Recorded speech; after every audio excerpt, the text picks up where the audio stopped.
La ville de Kinshasa, capitale de la République démocratique du Congo, a accueilli un atelier de renforcement des capacités du personnel militaire féminin africain à la protection du patrimoine culturel en période de conflit. Cette activité, organisée du 26 au 28 juillet 2023, a réuni des militaires d'Afrique et quelques experts venus de l'Europe. Le nouveau programme de l'UNESCO, Patrimoine pour la paix, lancé en 2020, tend à ériger le patrimoine comme l'un des outils principaux de médiation dans la prévention des conflits et leur résolution. En tant que membre des forces armées nationales ou des forces de maintien de la paix de l'ONU, vous avez la possibilité de participer activement à ce processus de renforcement de la paix au moyen de protection des biens culturels. Cette activité, organisée par l'UNESCO en collaboration avec la mission de l'Organisation des Nations Unies pour la stabilisation en République démocratique du Congo et le ministère de la Culture, des Arts et du Patrimoine de la République démocratique du Congo, a été un cadre idéal pour passer en revue les conséquences des conflits, notamment armés, sur le patrimoine culturel en Afrique de manière générale et particulièrement en RDC. Le patrimoine culturel est l'âme d'un peuple qui relie le passé, le présent et le futur. Le patrimoine culturel incarne l'essence d'un peuple. Et dans ce cadre, il faut le protéger. Mais malheureusement, durant les conflits, souvent les patrimoines culturels sont détruits à cause des conflits. Nous sommes vraiment contents des résultats obtenus parce que nous avons quand même pu former tous ces cadres-là avec le soutien du gouvernement de la RDC, notamment du ministère de la Culture, de la MONUSCO, et ces gens qui ont participé à la formation quittent Kinshasa contents et surtout prêts à amener leur contribution dans le cadre de la protection du patrimoine culturel. Les 2 premiers jours de ces assises ont été consacrés à l'approche théorique, notamment sur les concepts clés du bien culturel. Les formateurs ont alterné des modules de formation technique comprenant des exercices pratiques avec des séquences de discussion sur des sujets précis afin de fournir aux participantes un horizon complet des enjeux de la protection des biens culturels en cas de conflit armé ainsi que des compétences nécessaires pour rendre opérationnelles sur terrain les connaissances acquises. Travailler sur la culture, c'est préparer la paix. C'est préparer la paix, c'est aussi préparer la reconstruction lorsqu'on est dans une phase de stabilisation qui permet aux communautés de se retrouver et de retrouver un état de concorde sociale. Et c'est vraiment le rôle de ces officiers qui sont les premiers sur le terrain lors des conflits armés, mais aussi de travailler avec les professionnels et les autorités qui sont responsables de la culture pour retrouver cet esprit de concorde par la culture. Et c'est là, je pense, le grand succès de ces ateliers. L'UNESCO est au cœur du message qu'elle souhaite porter. Lorsqu'on parle de construire la paix par la culture, c'est aujourd'hui une réalité. La destruction et le pillage du patrimoine culturel en période de conflit sont une préoccupation majeure.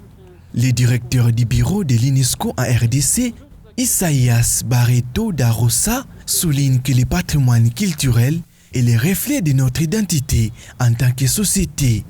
Il joue un rôle essentiel dans la préservation de l'histoire et dans la transmission de l'héritage aux générations futures.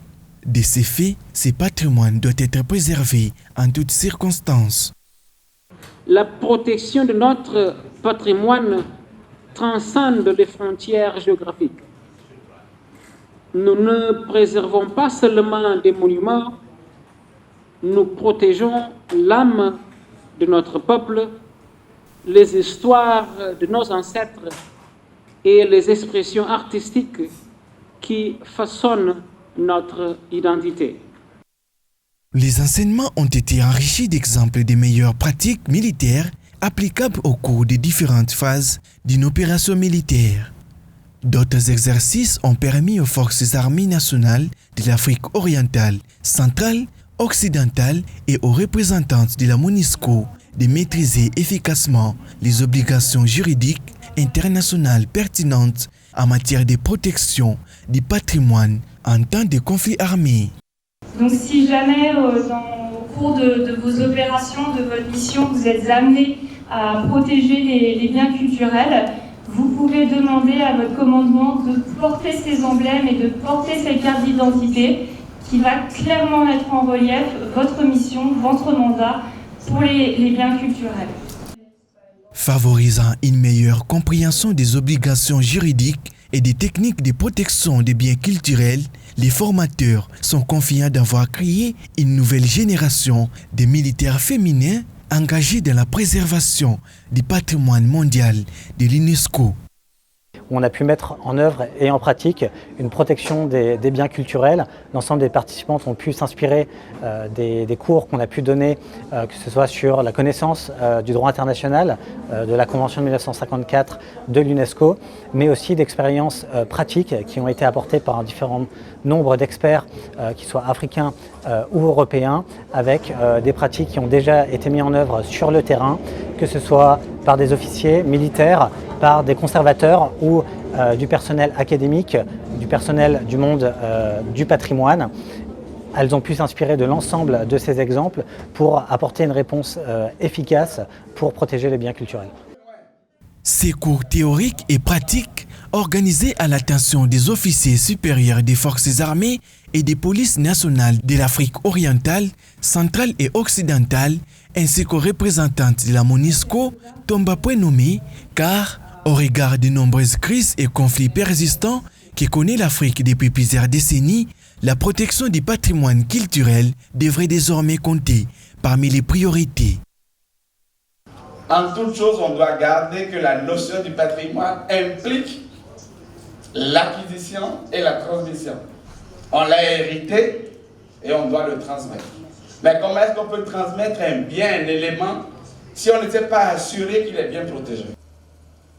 La protection du patrimoine culturel n'est pas seulement une responsabilité du gouvernement et des institutions, mais une affaire de tous. Ce sentiment de responsabilité a été exprimé par les différentes apprenantes au sortir de cette formation. Durant ces 2 jours, ces 3 jours de formation, j'ai pu mettre en place un plan déjà à mettre en œuvre dans mon pays, avec l'association du ministère de la Culture de notre pays. Donc c'est pour cette raison que ça a été bénéfique. Il y a certains aspects de ce sujet-là qu'on ne maîtrise pas dans notre pays. J'ai pu poser des questions aux spécialistes qui étaient là, qui m'ont éclairé sur certains sujets et qui ont détaillé certains aspects des biens culturels.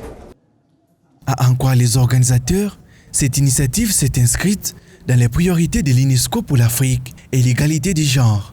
L'initiative avait comme objectif de permettre aux apprenants de s'enquérir des compétences et connaissances nécessaires, lesquelles connaissances leur seront de grande utilité sur cette question de sauvegarde des biens culturels de leurs pays respectifs face à des circonstances difficiles et des conflits armés.